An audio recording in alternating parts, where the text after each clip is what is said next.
అందరికీ జై నివాసి. నా పేరు శ్రీనివాస్.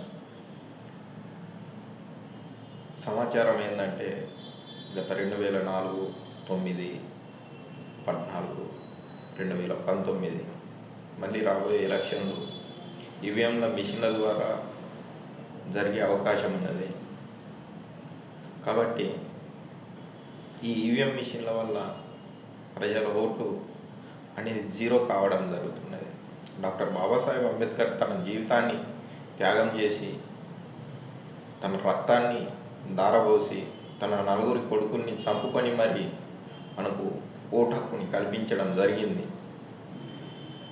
అయితే ఈ ఓటు హక్కు అనేది బ్యాలెట్ పేపర్ పద్ధతి ఉన్నప్పుడు అప్పట్లో రిగ్గింగ్లు జరిగేవి, అది ఫిజికల్గా దోపిడీ జరిగేది.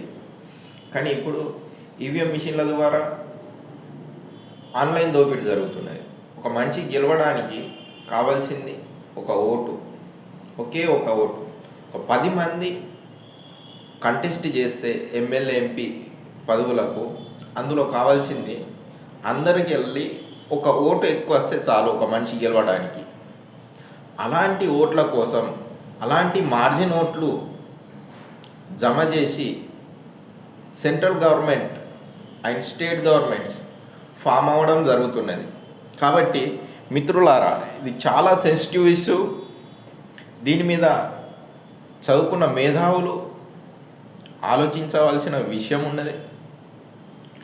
గత కొద్ది రోజుల నుంచి మనం చూస్తుంటే ఈవీఎం మిషన్ల మీద చాలా పెద్ద ఎత్తున ప్రచారం జరుగుతున్నది. ఈవీఎం మిషన్ల ద్వారా ట్యాంపరింగ్ జరుగుతుందని. కానీ దీనికి వ్యతిరేకంగా పోరాటం మాత్రం మాన్యులు వామన్ మేశ్రం గారు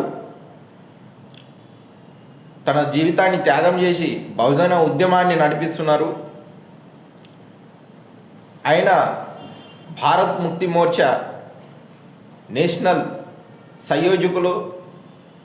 ఆయన ద్వారా జనవరి 31 రోజున ఎలక్షన్ కమిషన్ ఆఫ్ ఇండియాకు వ్యతిరేకంగా, ఈవీఎంల మిషన్లకు వ్యతిరేకంగా పోరాటం చేయడానికి బహుజనులందరూ చలో ఢిల్లీ ప్రోగ్రాం చేయడం జరుగుతున్నది. బహుజనులందరూ ఏకమై ఈ మహా మోర్చను విజయవంతం చేయాలని వినయపూర్వకంగా తెలియజేస్తున్నాను. అందరికీ ధన్యవాదాలు.